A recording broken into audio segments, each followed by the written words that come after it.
Welcome gallery, staff and councillors to Richmond Valley Council's Ordinary Council meeting for May 2025.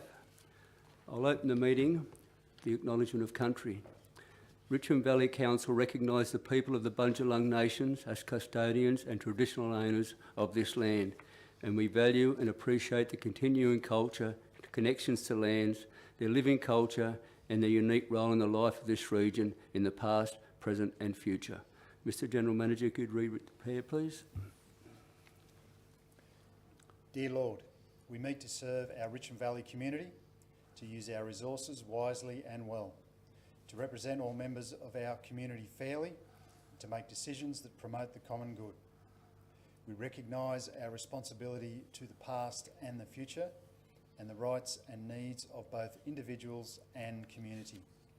As trusted servants, we seek blessings on our deliberations and on our efforts here today. May we act wisely and well. Amen. Amen.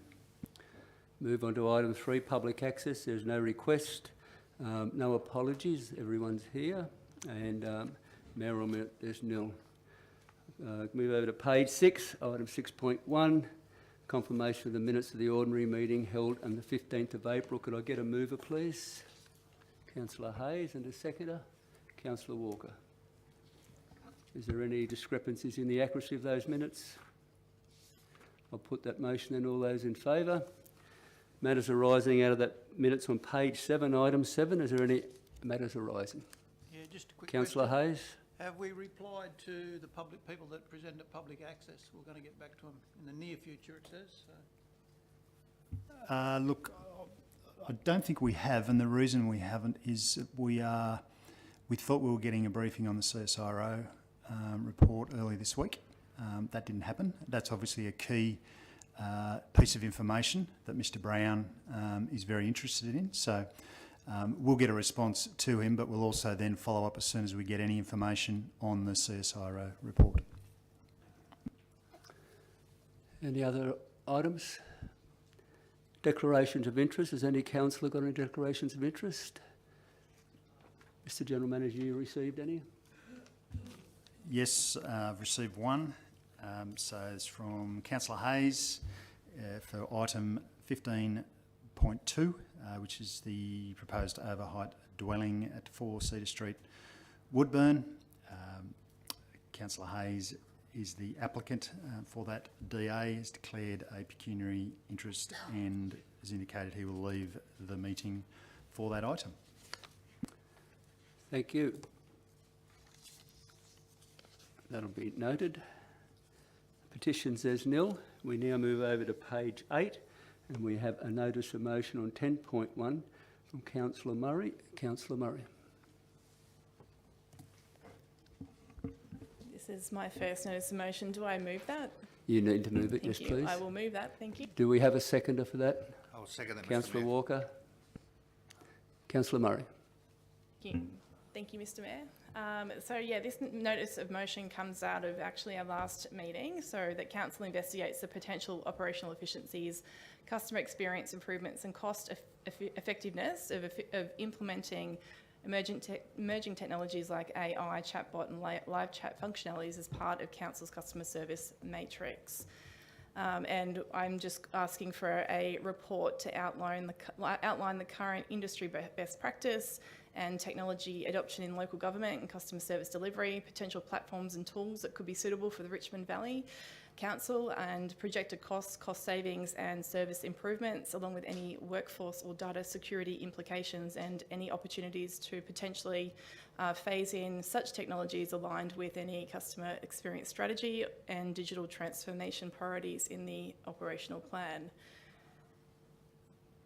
So tonight I'm speaking to this motion because I think as decision makers, one of the most important responsibilities is to really future-proof our systems, to make choices today that ensure our council remain agile, efficient and ready to meet the demands of a rapidly changing world. And this notice of motion seeks to do just that. It asks that we investigate the potential operational and strategic benefits of integrating artificial intelligence, chatbots and other technologies, not because it's trendy, but because it's smart, scalable and forward-thinking. I was a bit disappointed with the commentary from our last meeting that indicated the majority of Richmond Valley residents are seniors, when in fact the 2021 ABS census data shows that nearly 48% of Richmond Valley's population are millennials, Gen Z or Gen Alpha. When you combine that with our tech-savvy Gen X and baby boomer residents, this represents a likely majority of our community.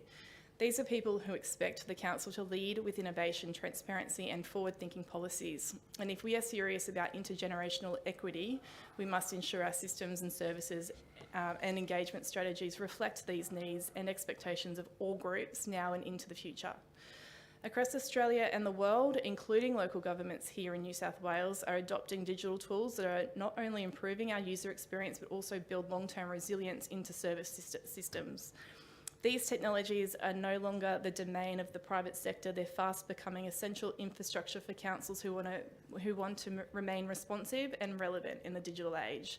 And why? And this is because people are interacting with services, or the way we are interacting with services is changing.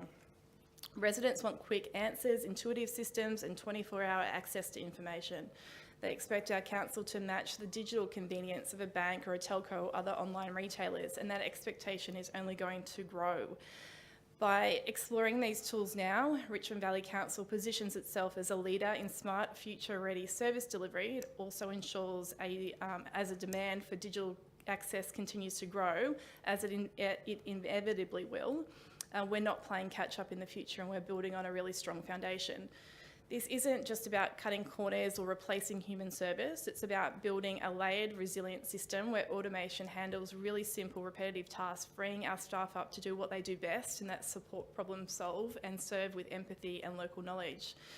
The report requested in this motion will give us some clarity around this. It will also help us understand what's out there, what's working for other councils, what it might cost, and how it could roll out, whether it's through a phased pilot or part of a broader digital transformation strategy. Thank you. Councillor Walker. Thank you, Mr Mayor. Just briefly, I support the notice of motion as put forward, but I have no doubt the General Manager and his team will be looking at AI generally across the Council's operations and how it might affect us and how it may be utilised, and I'm sure that's the case, but perhaps at some stage in the future at an information session we might get briefed, because it's such a new area of operation, and it'll affect everything through our accounts, through our customer service, through our operations, and I'd be really genuinely interested in seeing what the thinking is around here. So I support the notice of motion, Mr Mayor, and just add that as a request. Any other speakers? Councillors, last week I attended a conference in Melbourne, and there was a session on AI that I hadn't planned to go to, but it was included in the session. I found it very interesting. There were some positives, but there were some negatives come out of it too, and I'm glad there's a report coming back to Council. We need to know all of that, so I'll support the notice of motion. Any other speakers? Right of reply, Councillor Murray. Thank you, Mr Mayor. I just wanted to add a small caveat here. I just wanted to also articulate that the news coming out of the New South Wales Planning Department recently, on the 14th of February, indicated two regional councils, Port Stephens and Wagga City Council, are among a first group of really enthusiastic councils who are investigating how AI technologies could help improve council DA processes. So really excited to see what may come of this report. Thank you. That closes the debate. I'll put the motion. All those in favour? Carried unanimously. We go to page 9, 10.2, another notice of motion from Councillor Murray. Councillor Murray. I'll move that, Mr Mayor. I'll get a seconder, please. I'll second that, Mr Mayor. Councillor Walker. Mover, Councillor Murray. Councillor Murray, when you're ready. Thank you. Do I need to speak to the notice of motion in its entirety, or can I take that as read by everybody here and speak to it? I would expect councillors to Okay. have read Yep. that. Okay, no, I would hope they have. Thank you. Yep. So To I know don't what they're have- voting on. Okay, great. So I'm just going to speak to it because I think this is a really exciting motion, and I'm really proud to bring this forward tonight. It's one that's full of optimism and opportunity for our region. The motion proposes the creation of a Richmond Valley Youth Forum, a dedicated space or environment for young people aged 12 to 18 to directly interact and engage on council matters that will shape their lives and their future. This motion was inspired by the outstanding work of our council staff in developing and delivering the big conversation insights for inclusion in the community strategic plan. And people may have seen some of these conversations with our young kids, students in primary school and high school on social media. Here's a quick snapshot of what I took out of the conversations these young kids had, and it was really inspiring. So these kids want to see more community events for increased community spirit and connection, more accessible public transport to create more equal opportunity, programs to help keep our environment healthy, more support for the creative and performing arts sector because that makes our community unique, shade at the Woodburn swimming pool for sun safety, fix the casino footbridge so kids can walk to footy training, widen the roads to make them safer in rural areas, parking, more parks, park upgrades, pump tracks and skate parks, which you would expect from young kids for entertainment value. A supermarket for Woodburn, more variety of shops to reduce travel to Tweed Heads, a boat ramp upgrades and access to the river so kids can get outdoors and soak in that vitamin D. Respect and accept each other. We often speak about wanting to build stronger and more connected communities, and this is a powerful way to do that because when we create space for young kids to contribute, to share their ideas, spark their truths and participate in decision making, we don't just invest in their growth, we enrich the entire community. And just take these incredible community building suggestions they've already made. There are around 3,500 young people aged 12 to 24 that call the Richmond Valley home. We know they're talented, creative and deeply connected to this place. This is a practical, structured way to ensure young people feel heard and valued. It aligns with our 25-26 operational plan, specifically item 8A1.3, which commits us to stronger engagement with youth networks and more active listening across the region. Councillor Walker, seconder. Thank you, Mr Mayor. Yes, I support this notice of motion. I think anything we can do to engage our young people in civic work and in the community is worthwhile looking at. I'm very interested in the area of youth. In my work, we're creating a youth hub in Casino, which is a very big project because there are all sorts of issues around young people. We've just employed a full-time coordinator to work through that, so we're pushing ahead with it. And I've had some experience in my role as CEO at the City of Kalgoorlie-Boulder. We had a youth council, different model but similar ideas, and there are a number of models you could engage. And it was very successful, and was successful for two reasons. One, or three reasons really. One, the kids wanted it. They wanted to be part of it, and that's really important. Secondly, the council attached an appropriate mentor to the program, and it was a very experienced former mayor, so it didn't actually engage with the current group, but it was a former mayor who was terrific in teaching them, protocols and how to do it. And thirdly, and this is really important, is it was resourced. We actually gave the youth council $150,000 a year out of the budget for them to not just run the Youth Week projects, but engage in meaningful programs that they believe were essential for the young people. And it really gave it the grunt and the imprimatur and got the people interested that you wanted to get interested. Out of that, over time, came civic leaders. People who stood for council, stood for parliament, people engaged in running the community. So I think there's real merit in looking at it. So I support the concept. I know there'll be a bit of work behind it to make it work. I'm not suggesting we put 150,000 behind it at this point in time, but it does need some resources to make it meaningful, and I think it's an excellent idea and one that we should take up. Thank you, Mr Mayor. Is there any other speakers? Councillors, I'm going to move an amendment. And the amendment starts off with that the General Manager reports back to a future meeting on options for the Richmond Valley Youth Forum that considers the following ideas. And the following ideas are those 7 points. I think that's up on the screen.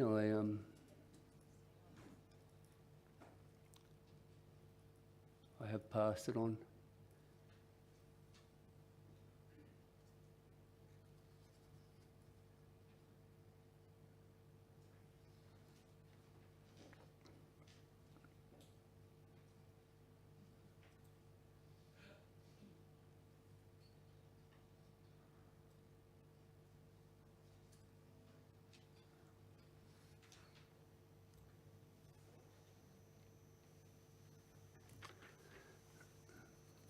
they are word for word, or they should be the 7.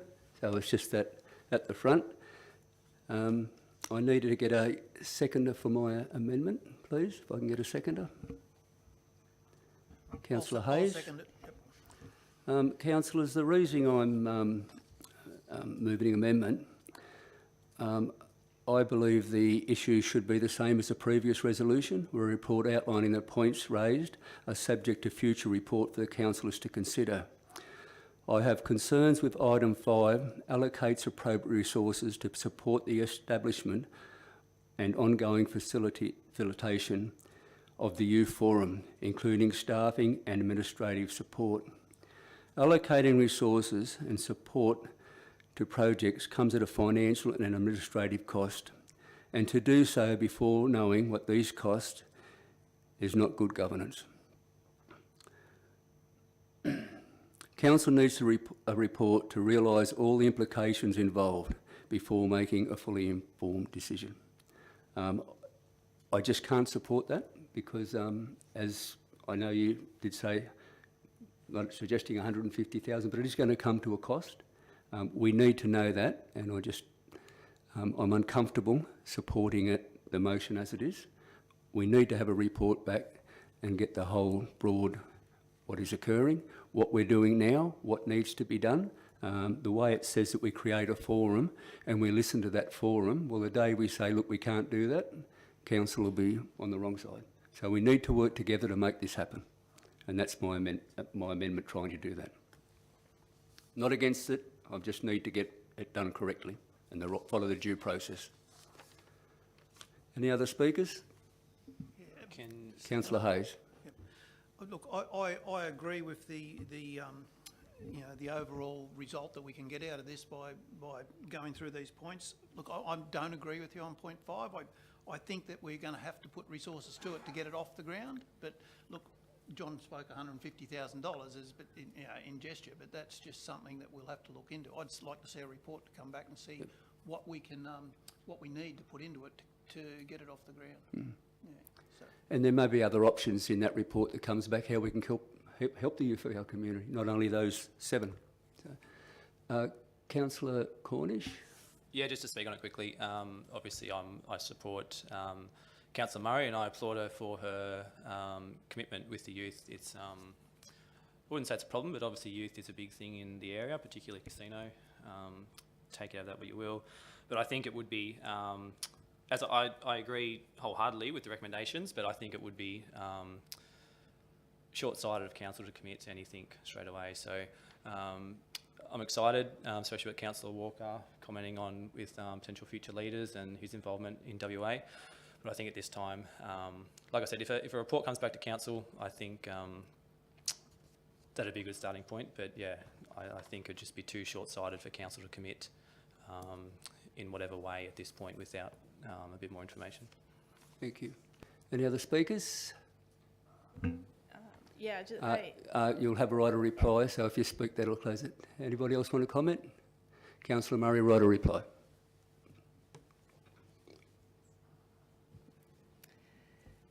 thank you for the well wishes around the table, and I'm glad that there is an agreement that a report comes back to council through this amendment. What I guess I struggle with as a new person sitting here is the double handling of information. So I had taken an assumption, and perhaps I assumed wrong, that when we're putting time, effort and resources into building out a community strategic plan that has an item identified in the item that I mentioned in that is that pre-work done, I guess, but that could be just my newness here.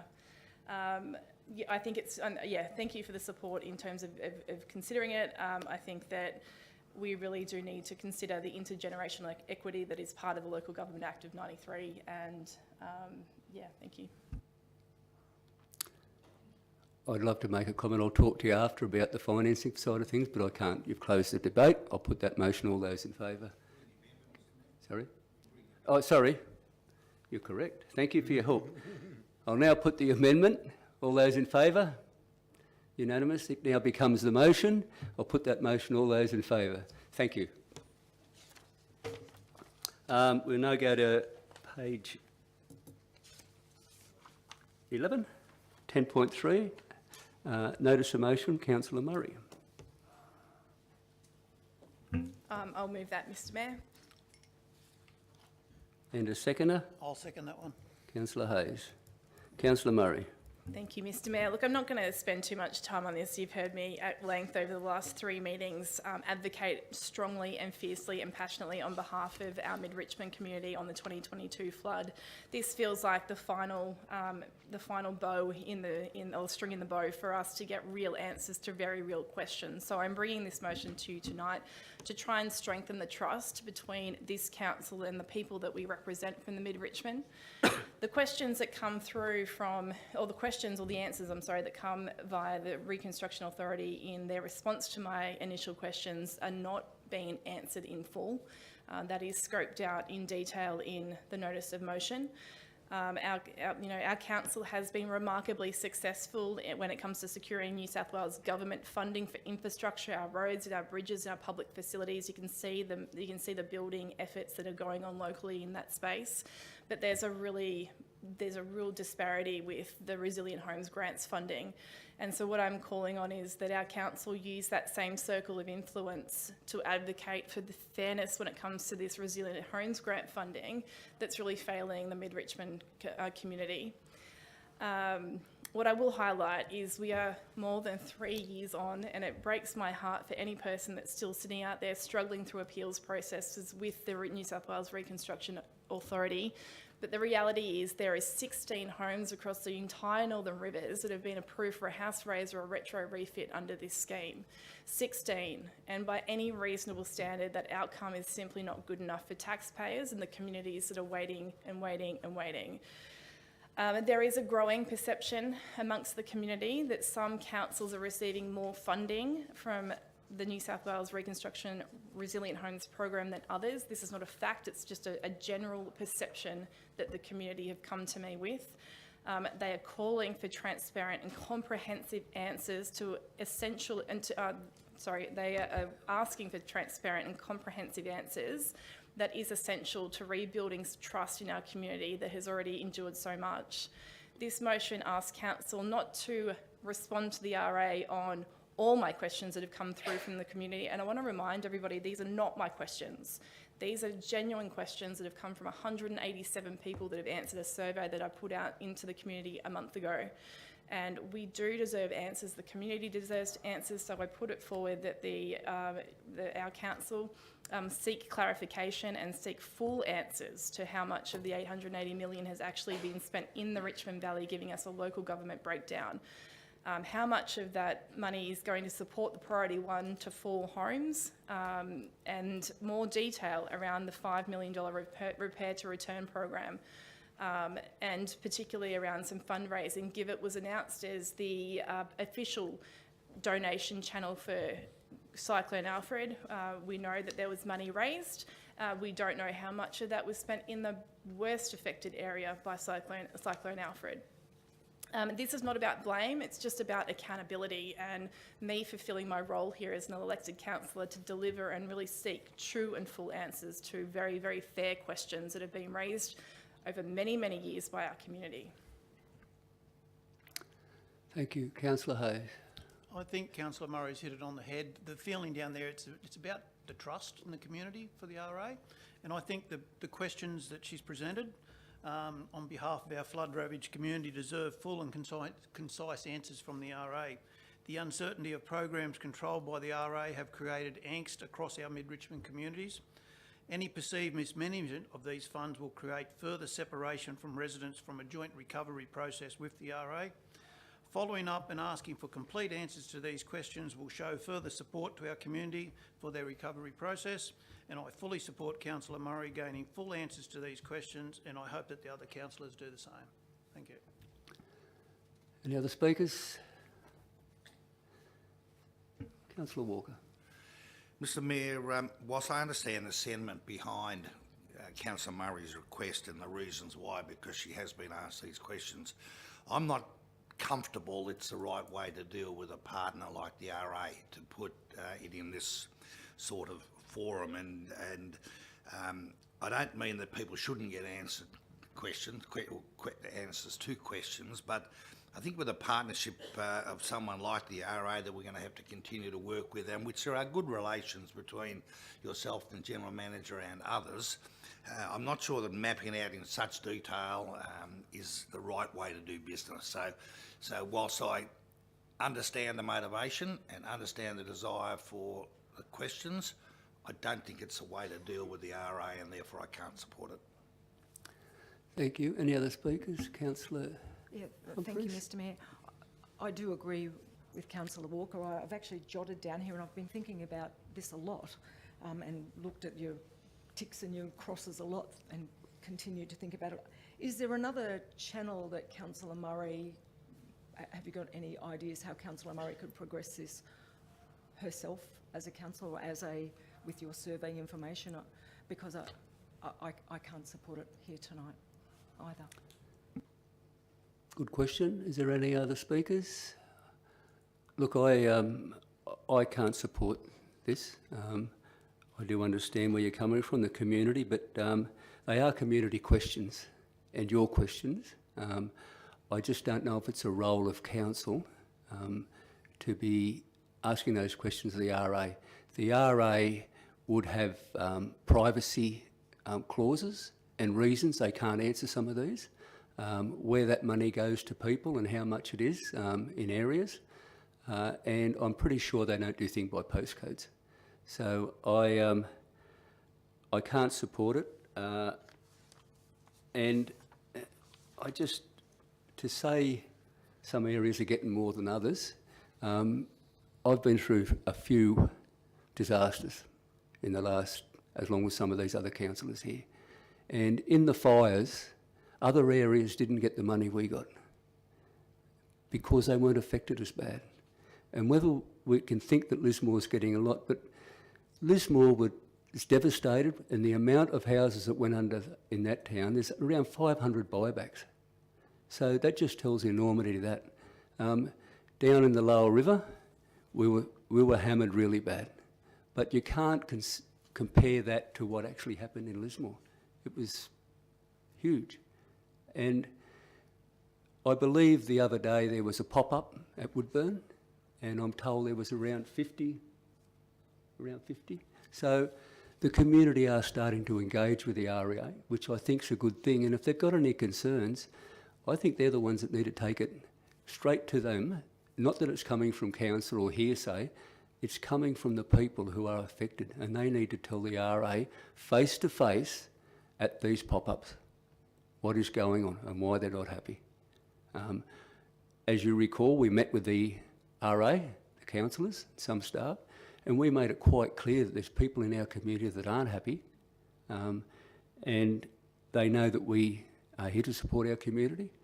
But I just wonder, do we get the same answers back again and we're still not happy? But, you know, sometimes it needs to come from the people, straight to them. In the media. You know, so that's my point, and I'd like to support it, but I just can't bring myself to. Any other speakers? Councillor Murray, right, a reply. Yeah, look, I accept the feedback from my fellow councillors. I guess when I hear things like it should be up to the impacted people to advocate for themselves, they are. This is a last resort. I have done multiple media interviews across national mastheads myself, as have others. We had 800 homeowners affected across the Mid-Richmond according to our own reports.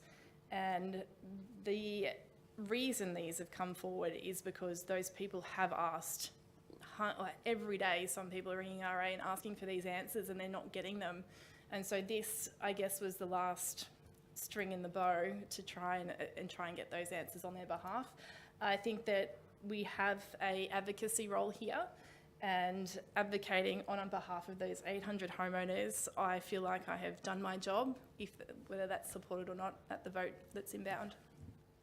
Thank you. That closes the debate. I'll put that motion. All those in favour? Oh, sorry. Wrong hand. Like I didn't count it. 2 against? 5-2. I'm not feeling well, but I've come back from Melbourne a bit under the clouds, so I might need a bit of lenience tonight. Page 15, 11.1, Mayor's Report. I'll move that. Can I get a seconder, Second, please? Mr. Mayor. Councillor Morrissey. Any questions? Yes, Councillor Walker. Mr Mayor, I'm interested in the Northern Rivers Joint Organisation, which is there listed for the 30th of April, and under the heading of operating model. I think the JO is an important organisation for councils and within the region, and I don't think in the time I've been here, very short time I've been here, I've heard anything about it. So I was intrigued to read about an operating model, and intrigued if you could give us a bit of an update on what they're actually doing, or maybe get someone to come along and talk to us. Actually in the process of working out what model, they're looking at other models from JOs across the state, how they operate, and so far our region's JO has been on advocacy. They're wondering if there's other JOs do actually procurement and have other business arms. So we're looking at what avenue we go down in the future. So it's still in flux and flowing, and there's some JOs that really don't do anything. Some have folded. So yeah, so that's where we're at, and I'll keep council up to date as we go along through the process. Did you want to say, Mr. Major? Just also to add to that is that there is a workshop. It's called a strategic planning workshop following there is a board meeting this Friday. So it's at the early stages of what's the focus of the JO. So I'd suggest that once that workshop, which is being facilitated, occurs, that we can give all councillors a briefing on where that's headed, potentially at our next information session, given that meeting is on this Friday afternoon. Also at that meeting, I have a notice of motion about future waste for our region. I hear other councils are struggling. If the borders close to Queensland, they have massive waste problems because they just have no other avenue of disposing of waste. We are 12 to 15 years, it depends on the take-up of the waste. Clarence is all right. They are looking at, they've got a long span, but are looking at Coffs Harbour and a couple of those councils down there going into a joint venture for the future because that'll shorten their lifespan, but they need to get agreements from those councils, Clarence do. But you can't build or produce a waste facility in 5 or 10 years. By the time you go through all the EPA requirements and everything and getting the land, and we need to start now for ourselves, even if, and I think in the strategic plans it mentions about future waste. So I put up this motion to try to gauge if there's any interest from other councils. If there's not, we'll have to go on our own, but we need to start now because you can't leave it till 3 years and then this was to do the one we've got now. There was a lot of heavy lifting to get that finished. So I'm just giving you a heads up that that's a notice of motion I'm putting because it needs to start. Just before we move on, I'd like to thank all the councillors who represented Richmond Valley Council on Anzac Day ceremonies. I got to three. Rapville, Coracai and Casino, but I can't get everywhere, so thank you very much for assisting in those ceremony formalities. Is there any other questions? You might notice there is on the 28th, a Northern Rivers Community Leaders Forums. Those outcomes of that go on the JO's website. So if anyone's ever interested in them, they're available. I was asked by Councillor Murray at the last meeting about the Tropical Cyclone Alfred updates, meetings. They are not distributed. So I can't help you there, Councillor Murray. Any other questions? I'll put that motion. All those in favour? Carried. Delegates report. There is one delegate report on page 16. Can I get a mover? Move the recommendation. Councillor Humphries, and I'll second.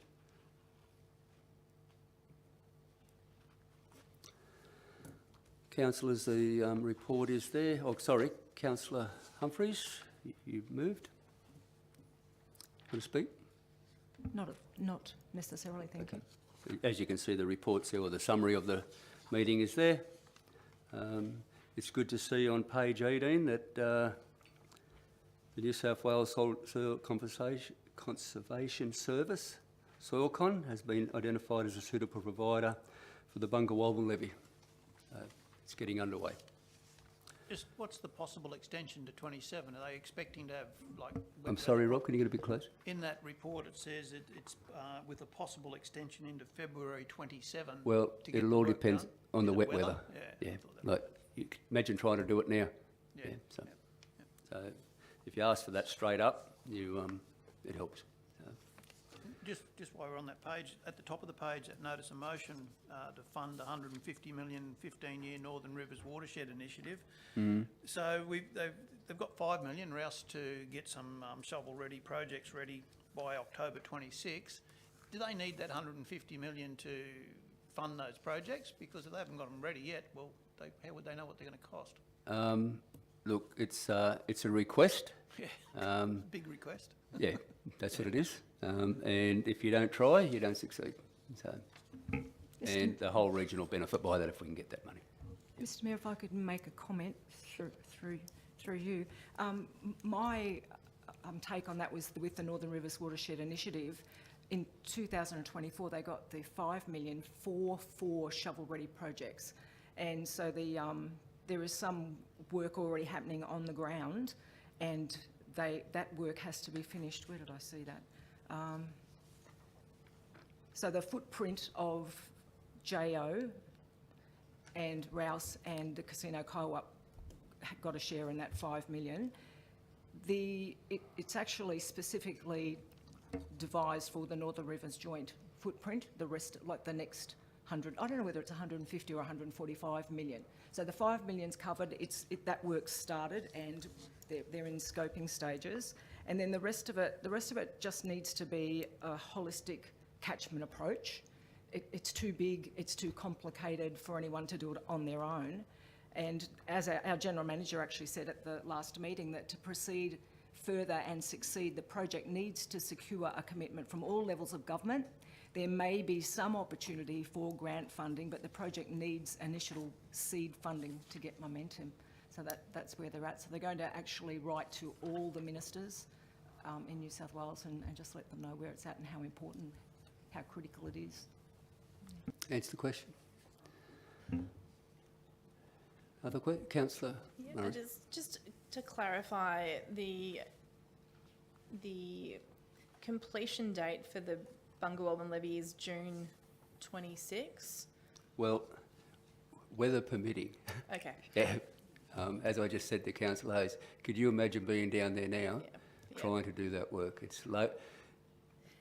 The land in the Bunga Walbin is it's not far, some of that area in there is not much higher than sea level.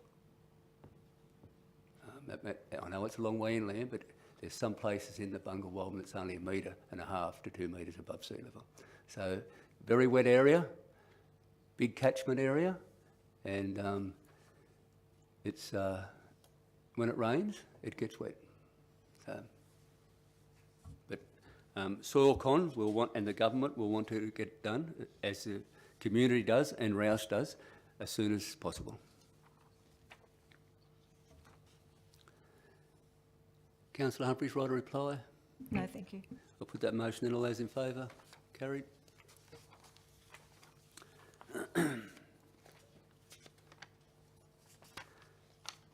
Page 20, matters for determination without debate. Has any councillor got any matters? If no one has, I'll go first then. 15.1, 15.1, 15.2, yep. I'll go 14.1, 14.2. Any other councillor? was it 16.1 too? Sorry? 16.1? 15.1. 16.1 as well? And 16, so 15.1, 15.2 and 16.1. 16.1. Any other? I've got 17.1 also. So did you say just 1 and 2? 14, 1 and 2? Yeah, 14.1 and 2.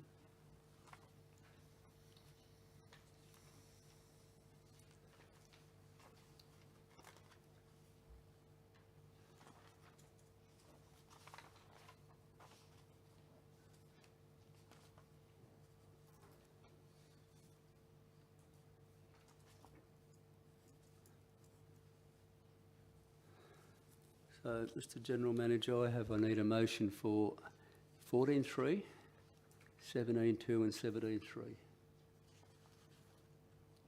Agree with that? Yep. So, councillors, I need a motion for 14.3, 17.2 and 17.3. Can I get a mover and a Move, Mr. seconder, Mayor. please? Councillor Morrissey, seconder. Second. Councillor Cornish. I'll put that motion. All those in favour? Carried. Councillors, may I move on to item 14.1. I'll move that recommendation. And I get a seconder, please? Councillor Morrissey.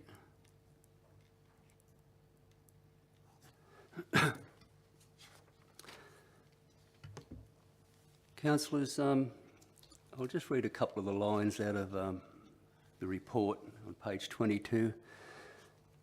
Council has undertaken the CSP review process over the past 6 months in consultation with the community, with more than 2,600 direct responses received and a further 400 participants on the community survey. The community feedback has helped to inform the revised CSP and the new draft delivery program, which are now presented for Council's consideration. The current community strategic plan was endorsed in 2023 after the review process was delayed by the 2022 floods. 2 years into the implementation phase, the 2025 review has confirmed that the plan's key directions to grow and diversify the Richmond Valley economy, provide more housing and jobs, reduce our impacts on the environment and support continued flood recovery and adaptation continue to receive strong community support. The revised plan includes a number of amendments and refinements to reflect emerging community priorities and streamline the planning and reporting process. Key changes to the revised document are outlined in this report, and there are a list of them there. Council, I just want to make the point that from day one, it has been said that this would be a review of the existing community strategic plan, and it's laid out also through the document. I might get later after we have a second to speak, the General Manager to make a few comments, but it is good to see on page 23 that we are including stronger emphasis on community safety, such as safer streetscape designs, lighting and CCTV. And Korakai last week with the announcement of the CCTV, I think was a great boost and was well received by that community. On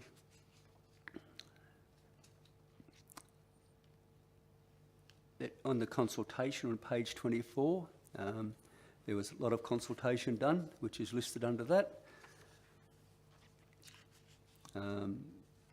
I've highlighted a few going through, but I won't raise them now.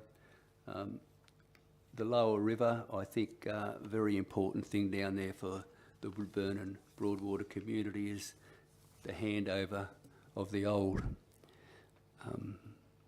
Pacific Highway. Just at present now, we can't do nothing there and spend a lot of money because it's not ours, and neither we should. And that needs to be brought up to a standard that doesn't impost on our ratepayers when we do take delivery of it, because those two towns need some CBD work. I would hope that we can get funding for Richmond Terrace at Corrokai. That road needs a major upgrade. So I think if we could get those things done for those three villages, it would be great during this term of council. But I'll ask the seconder if you'd like to speak. Through you, Mr Mayor, just to say what a solid report the whole report is, and the attachments with it as well. Very good overview of everything, and I think well received. Thank you. Thank you. Would you like me to ask the General Manager to make some comments before you speak, or would you want to debate it first? Mr General Manager. Thank you, Mr Mayor, for the opportunity.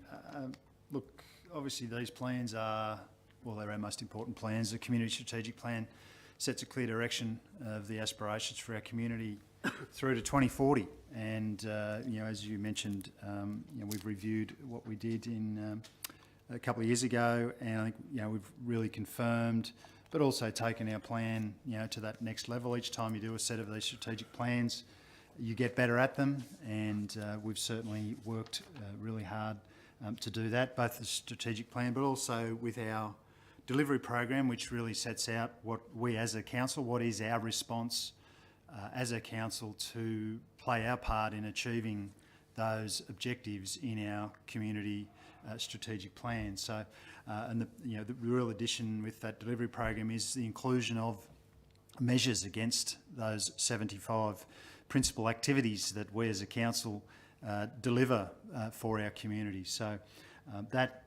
those measures and that accountability is really clear in these plans, and our focus will be to make sure we deliver that delivery program, obviously subject to your endorsement this evening for these plans to go out to our community for further comment and feedback. I think that's an important part of the process.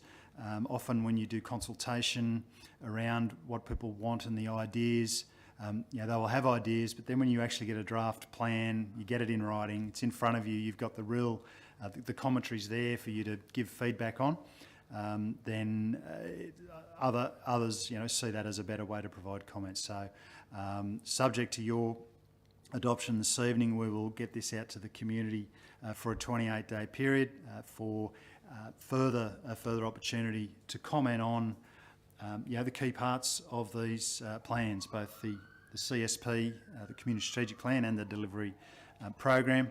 I think the report tonight steps through with the Community Strategic Plan. We've retained those 4 key themes of strengthening our role in the region. We've got a real opportunity to be a regional centre, and with the focus that's in these plans, we can achieve that. Continuing to create a really good place to live, while doing that, protecting our unique environment, and then also making sure that we as a community deliver for the community and focus on, we're talking about advocacy tonight as well. So, the report steps through the key areas, which are those 9 objectives that are in the Community Strategic Plan and the delivery program. So, look, I think it's a really exciting vision for our community. It's been really good, the consultation that we've done through this process. We've been out and about, our team, and a number of our areas of our business have attended those things, as well as obviously yourselves as councillors. So it's been a good team effort, and so I want to thank our team for their contribution. Also thank all councillors for your contribution, and I hope you're as I suppose as excited, as content as we are, that this is what we want to focus on over the next 4 years, but obviously subject to some further feedback that we will hopefully receive over the next month. Thank you. Any speakers? Councillor Hayes. Just a question, based on what you said there about the handing back of the old Pacific Highway, how's that going to affect us moving forward with applying for grants to do the work that we plan to do in those areas? Will it hold it up? And can we do the work prior to the road being handed back to us? We don't own it, so I don't know. Yep. Look, we don't own it, so I think while we don't own it, it's a Transport New South Wales asset. That would affect your eligibility under different grant funding programs. So, look, ultimately, that asset is a road that's going through a local village. So, in a traditional sense, there would be a council road. I think that's the direction that we need to head, but we need to do that in a way and negotiate that with Transport for New South Wales to make sure that the asset through those two key villages is at a good standard. So we get the asset in good condition, and then we're in a position to have more control over what happens. The CBD streetscape master plan we have for Woodburn. It'd be great to see that start now. Broadwater community want the old Pacific Highway. They want it lifted. Its visual amenity and plantings and just even the maintenance. It doesn't get the level of maintenance that we put into other CBDs because it's actually not our road. So I think that's something that's higher on our list of priorities, is to get that negotiation underway. I've already had conversations with the Minister and Transport New South Wales about our eagerness to get on with it. They've been consulting on a whole program of these sorts of assets across the whole state, and a process that they're looking to move forward with. So I'll put our hand up to be a pilot to get this one sort of negotiated through early. So it's something we need to get done, because then we're in a better position to deliver on those projects. To answer your question, it also needs to be brought up to standard. If you go near the Broadwater School now, just near Rattle Creek, that road there is still falling away after the 2022 flood. So, that will cost millions to fix it. So, you can't just go and take it and then have a bill like that. So, any other speakers? Thank you. Mr Mayor, I'd just like to make comment. I also believe that this is an excellent report. There's just so much detail, and I also like the way that it's been set out. It's actually an easy read, and I am also excited to have this presented to our community. What I do like, on page 23, there's some really positive inclusions that I haven't noticed before, and they talk about the plan to attract more government-led employment, following recent studies that found that our local government area was significantly undersupplied with government jobs. So go team for that. But further on you go, advocacy services assessment confirmed that the Valley has the lowest rate of medical specialists and nurses per head of population. So there's something else that we're going to go after in supporting growth. And it does talk about, of course, ensuring our essential infrastructure to support growth is in place. On page 25, we talk about the foundation issues. Now, we know, I think most of our community, after consultation, they know about those. But hopefully when they see the emerging issues, we are listening, Council is listening, and noting that those emergency issues are there: crime prevention and public safety, supporting more community events, access to services, including medical, youth engagement and services, CBD, accessibility and beautification. So I do feel that Council is in tune with our community, with full regard to their lifestyle, full regard to their future. And I also thank everyone from Council for being involved. And I also thank everyone from the community who has taken part in any form with the consultation process. Thank you. Other speakers? Well, councillors, just in closing, I know that the General Manager and Councillor Humphreys have deservedly thanked our staff and I endorse those sentiments to every staff member and our community, and to the councillors who've had input. I believe they have produced a great plan for our community's future, and I look forward to their comments, and those comments being looked at and considered in June. But just in closing, I think the cover of the students from Rappville, I think that says it all. It's about community, and I don't think you can get a better photo. So congratulations to whoever picked that. It's sorry? Oh, and the person that took it. Well done, Adam. So yeah, that's our future, and I hope what we produce over the next 4 years, in the future, those children get a lot of enjoyment out of it. To close the debate, I'll put that, all those in favour, carried unanimously. I think our next item, Mr General Manager, is 14.2, which was, I call that. Sorry? Presentation. Yep. So we have a presentation. If you could organise that, please, Mr General Manager. Just ask Ms Martin to give us an overview of the budget, which has been prepared, so thank you.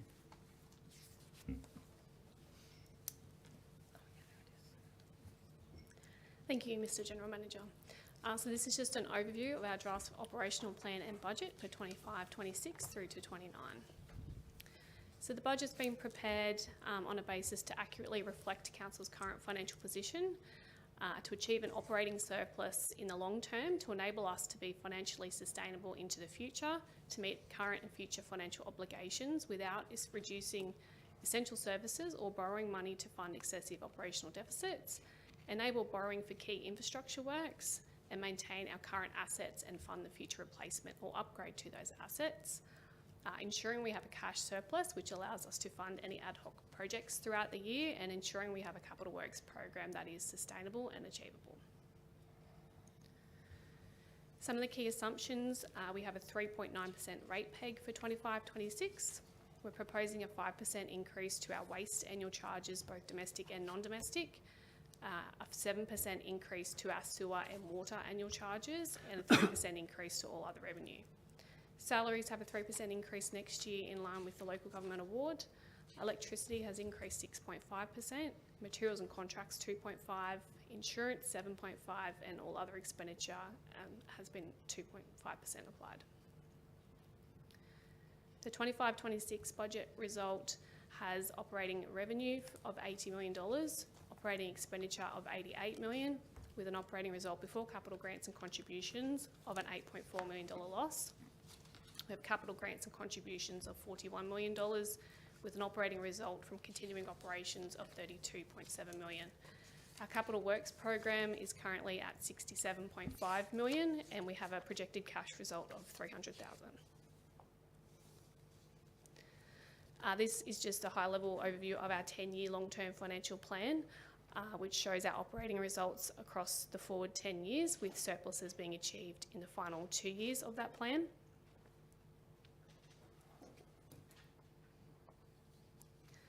Key performance ratios, we have our operating performance ratio, and that is improving across the long-term financial plan. It's been impacted by significant borrowings in year 3 for the casino sewer treatment plant, and it is important to note that does exclude our fair value gains on investments and capital grants, which are quite significant. The debt service cover ratio is the availability of our operating cash to service our debt, and as evident by that graph, this ratio does improve in line with the improvement in our operating result across the 10 years and remains above the benchmark across the LTFP. Our own source operating revenue, that measures our degree of reliance on external funding, such as operating grants and contributions. The initial years are impacted due to budgeted grant funding, and obviously that's not assumed in the later years. The liquidity ratio, which is our cash expense cover ratio, it does skew quite significantly there in year 3 with the planned contribution to the Casino Sewer Treatment Plant upgrade project, but recovers significantly across the future years. Our draft capital works program for 25-26 has 3.8 million in industrial land development, 4.5 million for the NRLX effluent management system upgrade. We've got 16.6 million scheduled in disaster recovery works following the 22 flood event. Bouillon Street in Evans Head for 422,000, our rural reseal program for 900,000, our urban reseals for 450, Stratheden Road under the Roads to Recovery grant for 1.3, Little Pitch Street in Broadwater for 200,000, and our Tatham Bridge replacement will continue with 10.6 million projected for next year. We've applied 695,000 to stormwater drainage improvements. We have 2.9 million for our Casino Sewer Treatment Plant upgrade and 5.25 for the Evans Head Sewer Treatment Plant design and construction, 800,000 for our sewer relining program, 2.4 for our water mains replacements, 400 for water treatment plant process improvements, 620 for our plant replacement and site capital works, and 2.5 million for plant purchases. So in summary, the draft operational plan and budget 25-26 through to 29, the long-term financial plan and draft revenue policy for 25-26 will all go on exhibition following tonight's meeting if they are endorsed for 28 days, along with the community strategic plan and delivery program.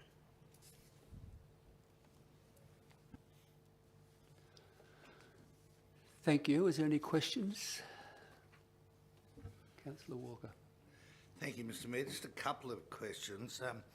With the long-term financial plan, is that a rolling plan or a static plan? Because when I look at the years beyond the current year, the projected increases in a lot of the charges particularly don't bear relevance to today, to this year's plan. So I'm just wondering whether you did a 10-year plan, you know, a couple of years ago and you're holding those, or whether you roll it or adjust it each year. Mr General Manager. Oh, I'm happy for Ms Martin to respond to that one. Is that such a... It is updated every year, so it is reviewed and updated every year in line with our current, what we know at present. So when we look at the 3%, for example, on charge next year, that's your belief that they'll go back from 7 or 5 this year back to 3 next year? Correct, yeah. Page 2 of the LTFP has the assumptions across the 10-year plan. Thank you. Second question, Mr Mayor, is when we consider the budget at the information session, I asked the General Manager, could he look at increasing the amount of money for urban drainage maintenance? I noted 695 in tonight. Has there been any change, or are you still running with what you had? So that's an increase of $500,000, and we funded that from each of the 2 quarry reserves. So at the briefing, it was at 195, and so we've added the 500 in response to that discussion, and obviously the feedback we're getting around drainage concerns. That's great, Mr Gentleman. Congratulations and thank you for that. I think it's a really important increase there. And the only other question, Mr Mayor, is on the chart on page 28 of the report. You've got the total operating expenditure for this year and next year is almost the same. Are you saying that total expenditure next year won't increase? Mr General Manager. A comment on that? Next year does include some of the roundabout construction for the Bruxton Highway project. That is considered operational because it's a state highway, so it's not actually within our capital works program, so that's likely skewing next year's result. Because total operating expenditure is 88.5 million this year and 88.9 next year. So given the percentage rise in salaries and other costs, it just seemed like it was not right. But if it's right, thank you. Councillor Walker, that drainage improvements is on page 29, second dot from the bottom. What do you think? He said he just wanted to draw attention to it. I was going to anyway. Yeah. And I was going to say you raised it too. So. Right, that's I'll move that as I called it. I'll get a seconder. Councillor Walker. Councillors, there's really not a lot to say. That was a very good presentation, and councillors have also had one previously at information session, but it's good to get that out there to our community and gallery. I'm pleased on page 27 we still have an unrestricted cash surplus of around 300,000, and I noticed that later on in the reports that we're still at over 200,000 for this current year. So that's encouraging. Also on page 28, it's pleasing to see councillors moving towards a break-even operating result before capital grants and contributions, which occurs in 2033-2034, year 9 of the 10-year long-term financial plan. This continues to be a key objective and a key performance indicator across New South Wales local government. So we're heading on the right direction, and hope that continues in coming and future councils. There's been a lot of hard work to get our financial position sounder and stronger.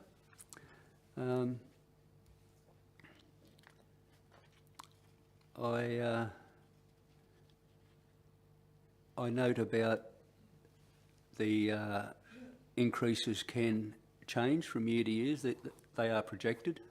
Who knows what's down the track? But it's good to have that foresight and look into where we'll be in 28, 29. I see Sydney Water's proposal of 18% increase in water bills just goes to show the strain that's coming on ageing infrastructure across the whole of New South Wales. I'm glad we're not in that position where we have to go up to that level.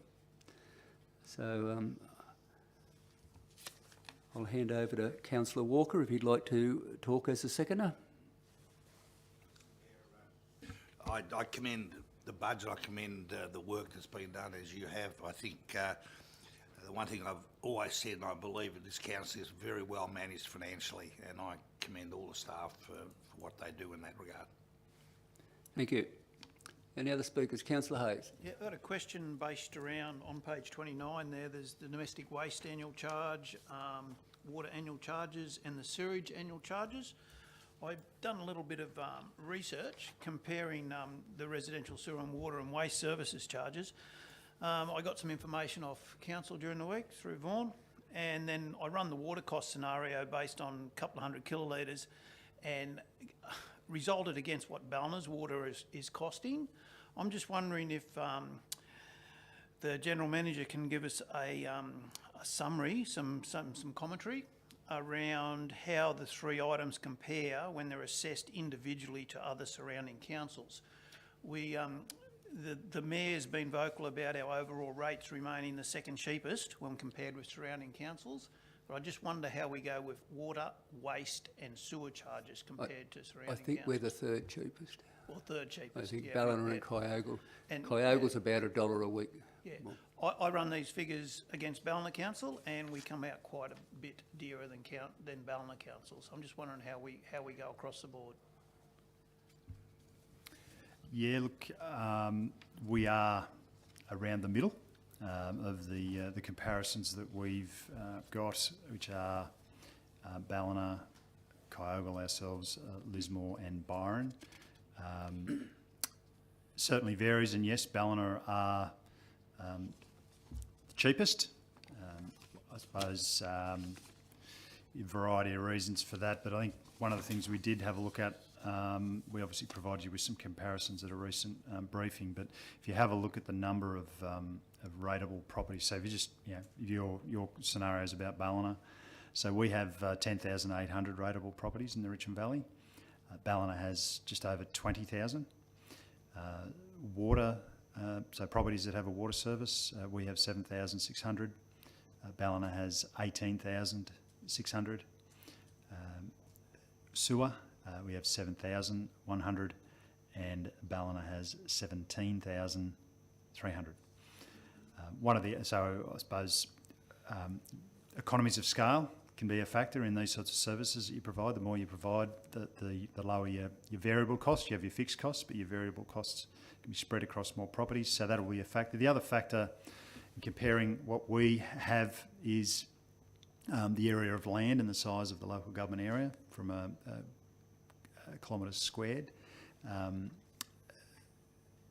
Ballina is 485, and the Richmond Valley, as you know, is just over 3,000. So, you know, we have a more dispersed community, more spread out, which can also add to the cost of the services that we provide. So, I think, you know, the point here, you know, it is useful to do comparisons, which we do each year, and we work with our other councils to put that information together, which is where we end up with.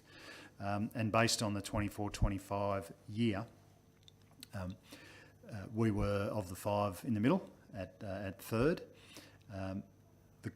When you look at the total cost, and this is across rates, stormwater, water consumption, sewer, and domestic waste, the total cost on average, and this is indicative and as an average in the Richmond Valley, is $4,079, which equates to $78 per week. The same setup for Ballina for that year was $3,550, which is a cost per week of $68. At the upper end on that equation at Byron, their total is $4,670, which equates to around $90 per week. So we are mid-range. There's a range of factors that go into, you know, where we sit. But I think what it highlights is, and one of our actions for the next financial year is to do a water supply and sewerage services pricing review.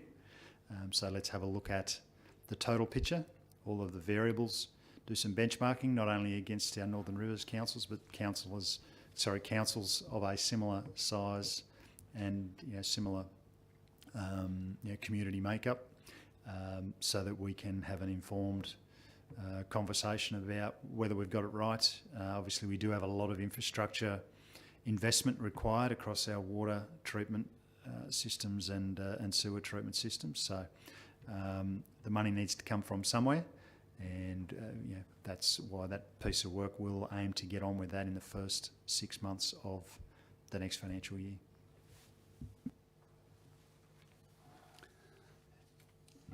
Just a comment.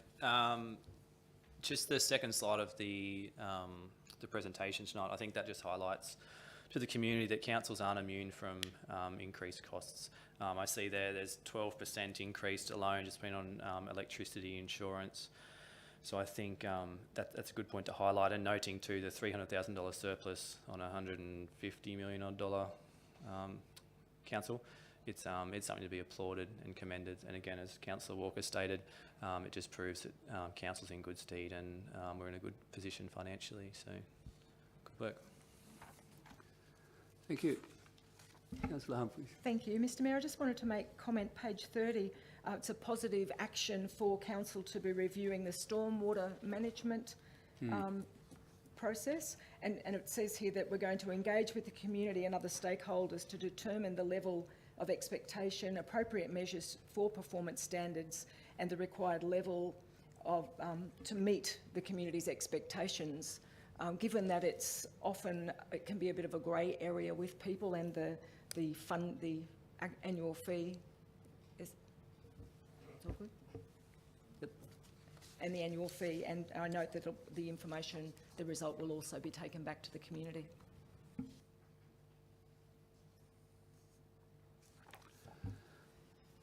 Any other speakers? Yeah, just Councillor Murray. thank you, Mr. Mayor. I've got 3 questions. Firstly, the table that we just saw in that presentation that scoped out future increases, has this year's increase changed year on year from where we predicted it to be in previous years? Yes. And what was It's the higher. original percentage, and what is... Look, I know what it is in now. our water and sewer, it's generally been 5%. Yep. So it's been 5%. So this year, with what we need, what's in our plans and what we need to do from an infrastructure, we've put it to 7.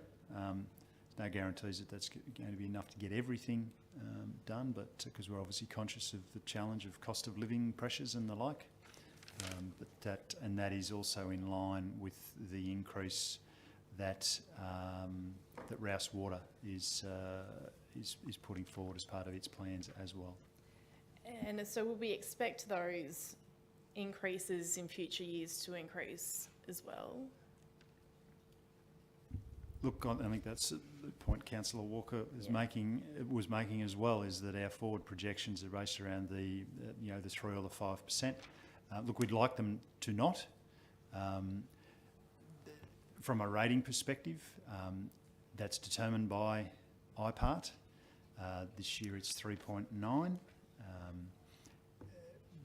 Depending on what levels of service we want to provide and the feedback from the community, there are quite a few councils around New South Wales putting forward special rate variations of quite large sums.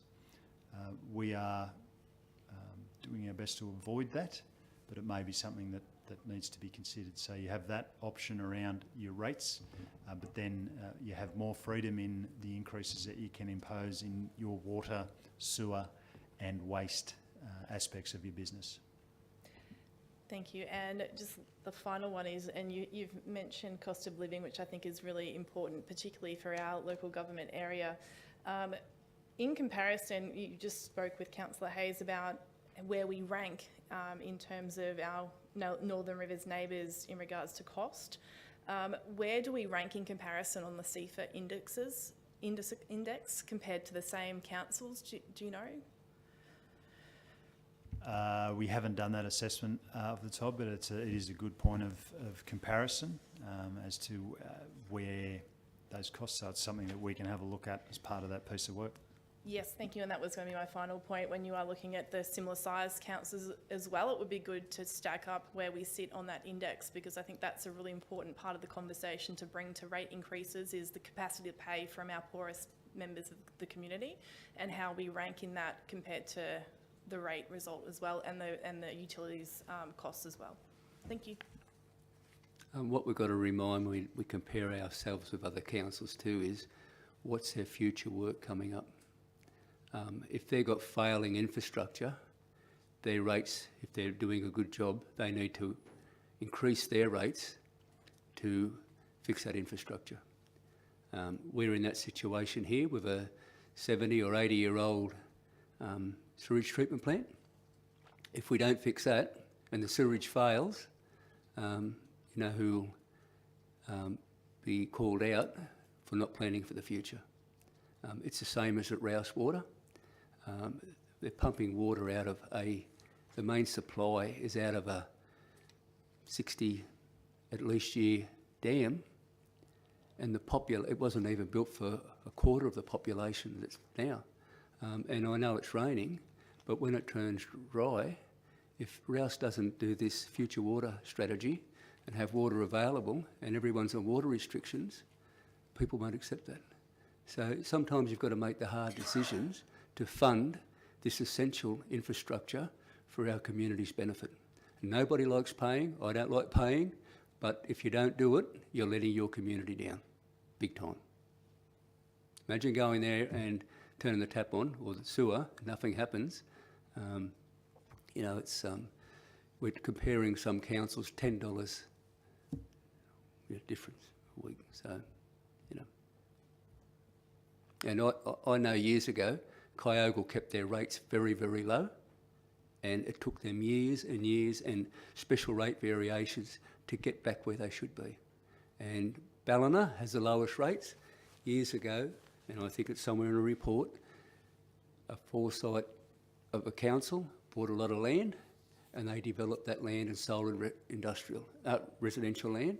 That land is running out, and it's been said to me by some councillors down there, sooner or later, going forward, they need to address their rate base, because they can't be subsidised forever. They're actually forecasting 4 years of, so they'll be applying for a special rate variation I think it's 6% per year over 4 years. 6%. 6% per 4 year over years. 4 years So- from so- the next financial year.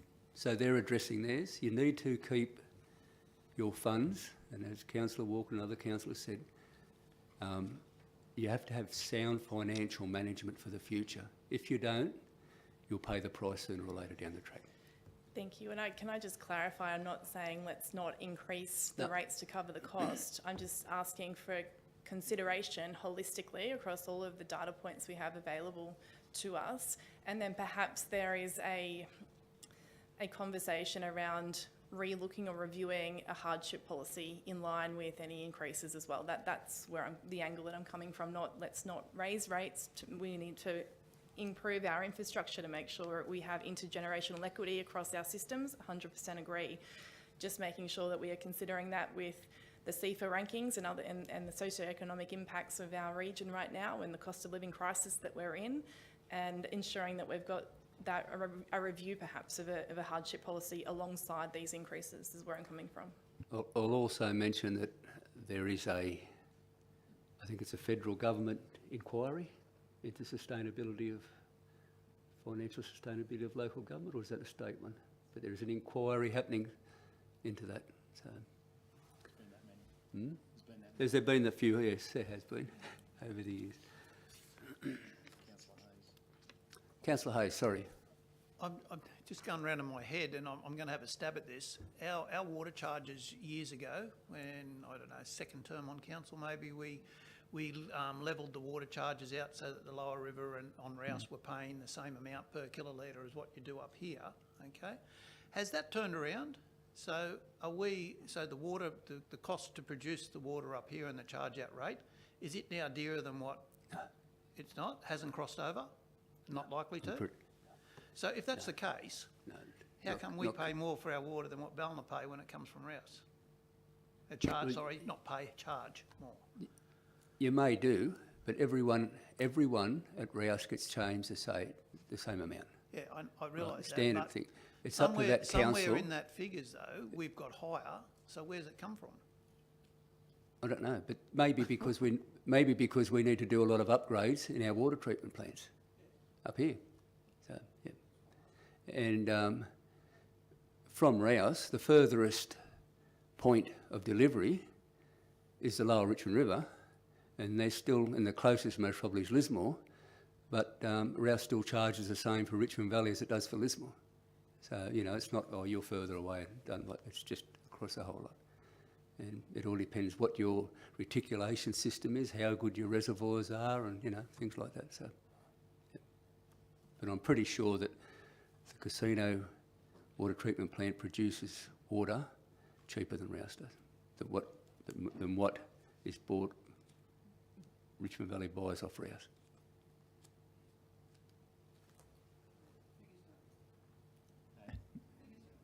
Oh, look, and I think that's why we're planning to get someone in to work with us to do a full review that looks at all these factors. It can be a complex system, and especially when you start to compare, and you know, Rouse is a different model to what we do in some ways. So we can get all of that information together and have a well-informed review that comes up with some key findings and potentially some recommendations, and then have a report that we can all consider and use that to inform future decisions. And some of the reasons behind Rouse's charges are if the dam gets low, the Lismore source kicks in, and from Howard's Grass, and it's drawn out of the river there and pumped 17 kilometres up to Nightcap. You can imagine the head going up there and the electricity cost to get it up there. So you have in Casino, you pump it out of a river into a pump station, it goes to the treatment plant, which is 2 kilometres of crow flies. It's in the treatment plant and it goes another 400 metres up to the reservoir. You've got to get it from Nightcap treatment plant. Most of it's gravity fed, but it's still got to have all the pipeline to Byron Bay, Ballina, down to the lower river. So. Yeah. Casino's water supply doesn't travel 3,000 square kilometres compared to Ballina's 475, does it? Yeah. So that's not really any kind of comparison. It's completely different. Yeah. And they've got a bigger rate base. They get more money. So, yeah. All right, is there any other speakers? I think we've thrown this one around, but there's been a lot of questions and answers. So, any other speakers? I have the right to reply, and I'd just like to thank the staff for putting that together. Well done, Hayley and Ryan, and all your support. So pass that on, please. Thank you.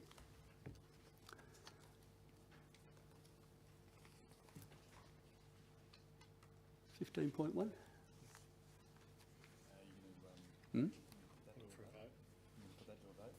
Oh, sorry. Put that to a vote. All those in favour? Carried. I told you it's off my game. 15.1 now. Councillor Morrissey, I believe. I'll move it, Mr Mayor. Seconder? Second. Councillor Cornish.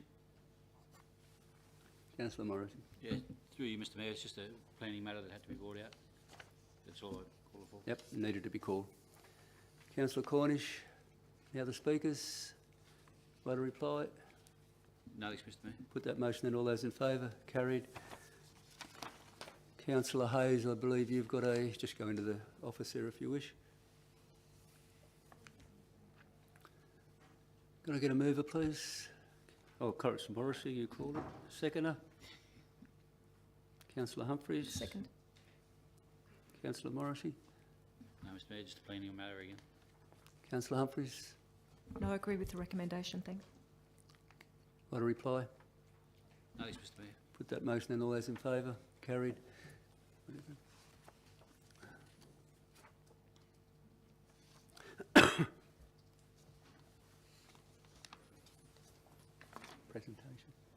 Presentation, 17.1. 16 one's done, isn't it? We're 17 1 now. Oh, 16.1. Councillor Morrissey called 16.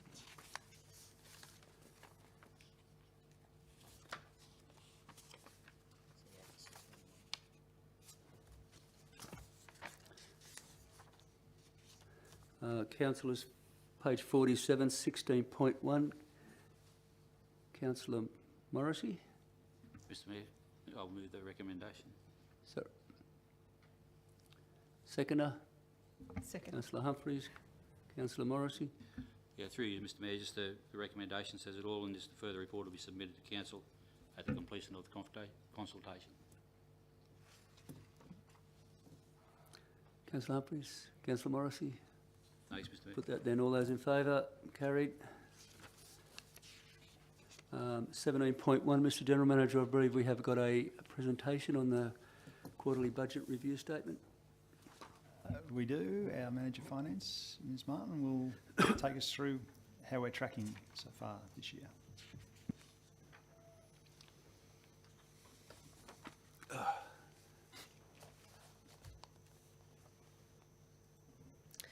So this is a presentation on the quarterly budget review statement for the quarter ended 31 March 25. So we've had a proposed adjustment to our operating income of $2.3 million and a decrease to our capital grants and contributions of $13 million to bring our total income from continuing operations to $119 million. Expenses from continuing operations are reducing by $4.3 million to $87 million, and operating result from continuing operations is decreasing to $31 million, with our operating result before capital and grants improving to $7.2 million loss. The Capital Works program, we have a $24 million reduction in that program to bring it back to $60.6 million, and our cash result remains unchanged at $272,000. Some of the main changes, so we've got a proposed reduction to operating income of $3.6 million and operational expenditure of $6 million in line with the updated schedule of works for the casino industry's activation project, which encompasses the construction of the roundabout on the Bruxner Highway. We've also got a proposed increase to operating income of $1.2 million in line with the actual interest revenues generated on council's investments due to favourable economic conditions. Overall, our income and expenditure are tracking well at 73.6% and 69.5% respectively of the projected year-end result at 31 March. A review of the capital works program has been undertaken, resulting in the decrease of 24 million to a projected total of 60 million. Current expenditure for that program is at 61% of the projected year-end result, with significant projects underway, including the Tatham Bridges and our EPAR works. March was a challenging quarter for the Council's capital works program due to significant rainfall delays following the response to the Cyclone Alfred weather event, but it will be continually monitored for the remainder of the year and adjusted accordingly.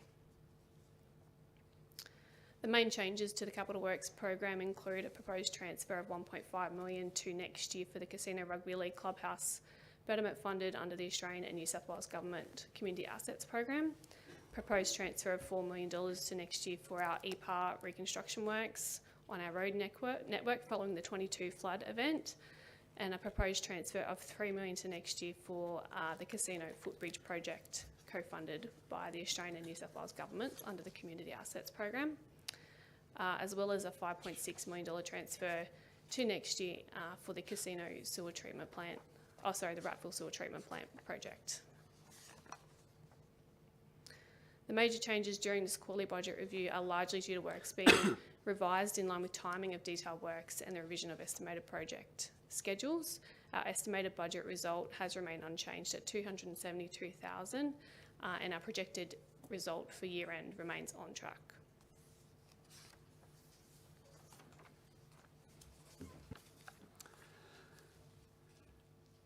Thank you. Where am I?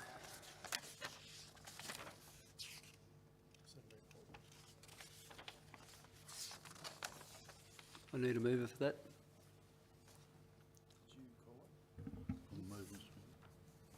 Did I call it? I did, sorry. 17-1. Can we get a seconder?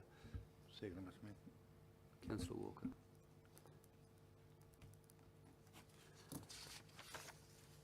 Councillors, I really haven't got a lot to say, only that it's great to get these quarterly review updates.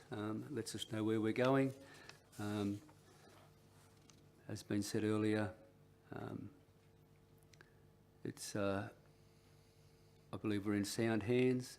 There's a statement there on page 50. March has been a challenging quarter for Council's capital program due to significant rainfall, delaying progress and changing priorities in response to Cyclone Alfred weather event. But it just keeps raining, and I don't know when it's going to stop. It just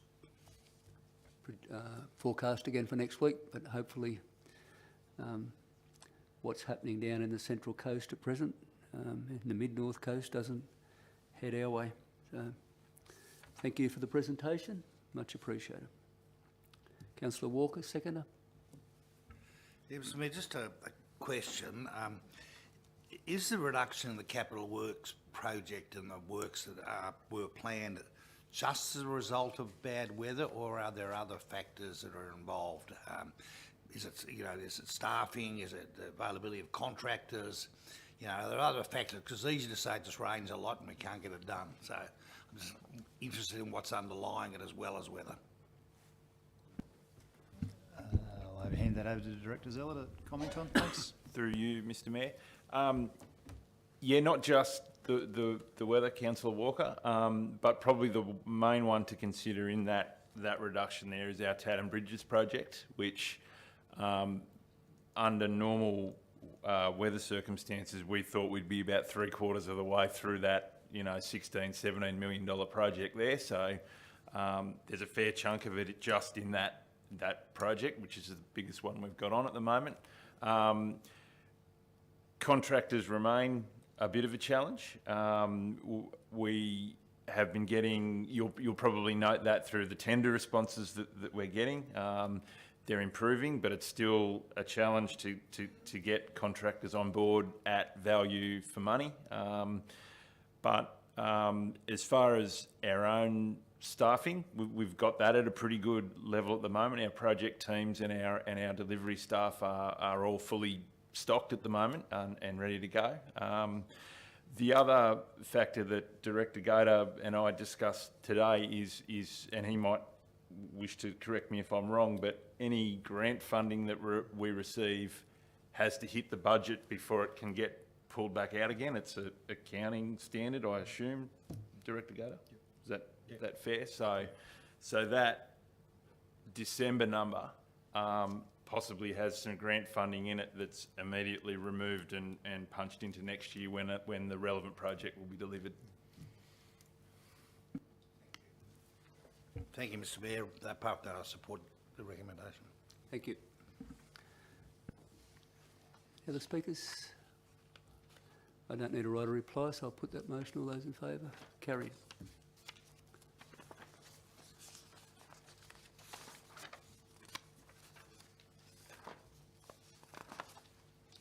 There it is.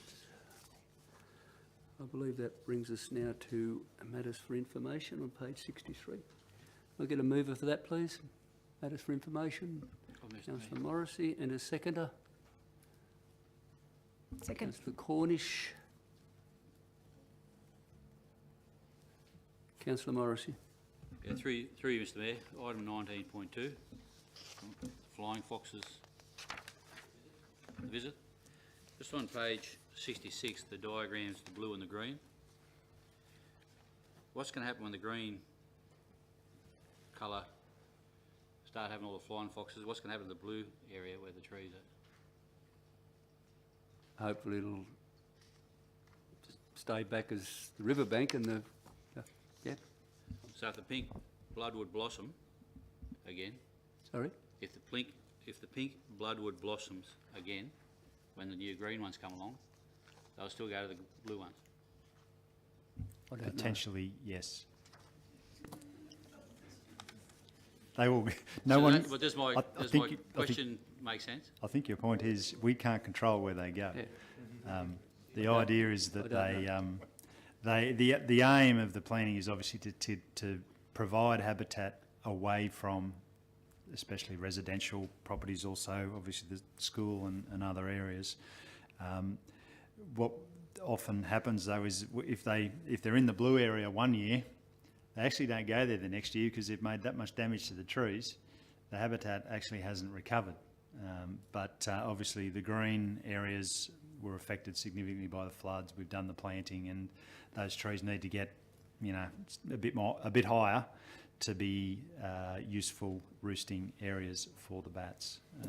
But I think, look, we did have a couple of, complaints or contacts from people where there were impacts on their residential premises, but I'd have to say they're significantly less than they have been in previous years, in my experience.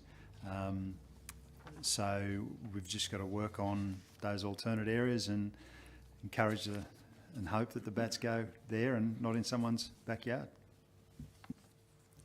Yeah, I just find it hard how they're going to not fly past the blue ones and go to the green ones. I know you're looking at me, Mr Mayor, as if I'm asking a silly question. You don't know I'm what I'm amazed talking at your information you know about bats, that's all.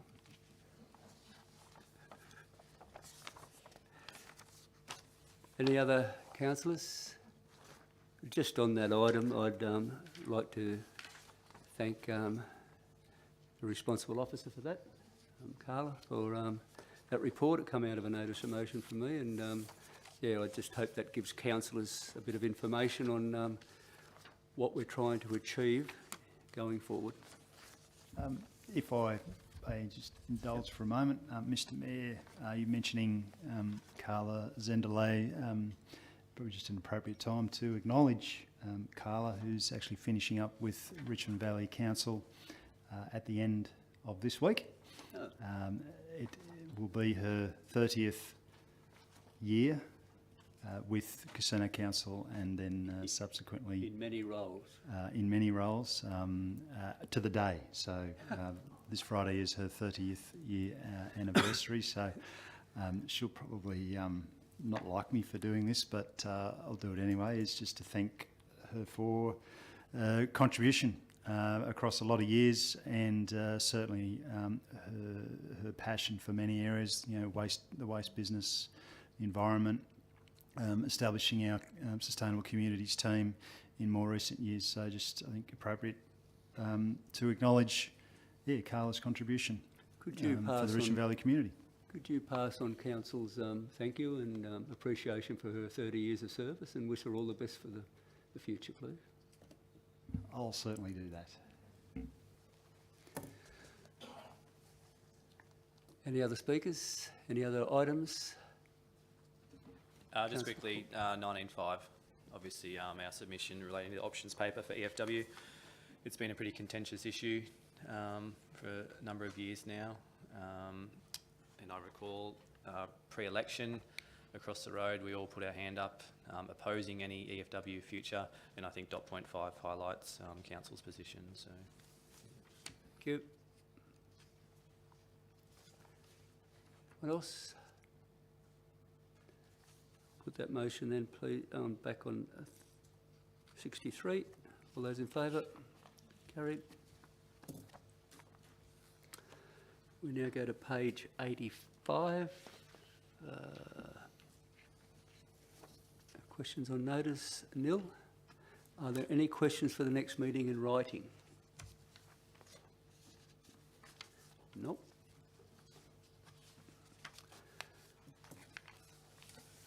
I now need a recommendation to close council. Moved, Mr Mayor. Seconder? Councillor Humphries. Mr General Manager, has there been any written representations made regarding this meeting going to closed council? No, nothing received. Are there any verbal representations from the members of the public? Oh. I'll put that motion in. All those in favour? Thank you for your attendance. Everyone have a safe trip home.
Now, back in open council. Doors open.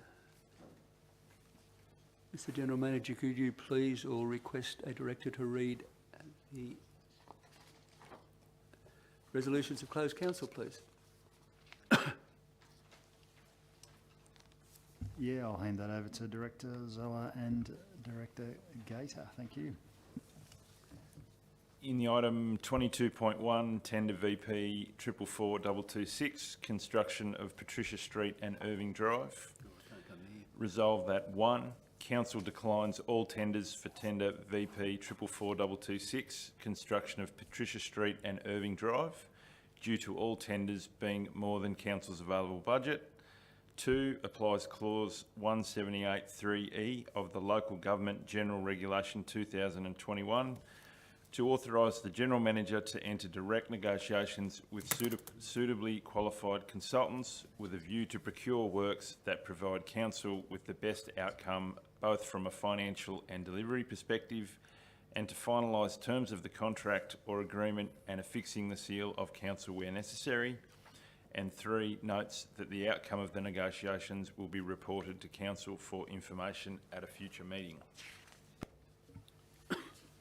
In regards to report 22.2, tender VP 452353, supply and delivery of bitumen, servicing, stabilisation and asphalt services 2526. It was resolved that council accepts the tender VP 452353 from the following suppliers on a schedule of rates based contract: Accurate Stabilising, Bitupave Limited, Colas New South Wales Proprietary Limited, Downer EDI Works Proprietary Limited, Eastern Creek, Downer EDI Works Proprietary Limited, Ganelabar, Elite Roads New South Wales and Queensland Proprietary Limited, Ellis Profiling Queensland Proprietary Limited, Fenworks Proprietary Limited, Fulton Hogan Industries Proprietary Limited, Highway Oz Proprietary Limited, New South Wales Building and Civil Proprietary Limited, RPQ Spray Seal Proprietary Limited, Stable Corp Proprietary Limited, and Stabilised Payments of Australia Proprietary Limited. And 2, the General Manager be authorised to negotiate and finalise the terms and conditions of any contract or agreement in line with the content of this report and the available budget, and affixing the seal of council where necessary. In the item 22.3, tender VP 443460, casino sewage treatment plant detailed design. Resolved that council 1, declines the submissions received for tender VP 443460, casino sewage treatment plant detailed design, due to the submitted tenders being either above the allocated budget or being non-conforming with the scope in the request for tender. 2, applies clause 178(3)(e) of the Local Government General Regulation 2021 to authorise the General Manager to enter direct negotiations with suitably qualified consultants with a view to procure works that provide council with the best outcome both from a financial and delivery perspective, and to finalise terms of the contract or agreement and affixing the seal of council where necessary. And 3, notes that the outcome of the negotiations will be reported to council for information at a future meeting. Thank you. No further business. Thank you for your attendance. Everyone have a safe trip home, and thank you for those watching online for your interest in Richmond Valley Council's meeting. I'll close the meeting. Thank you.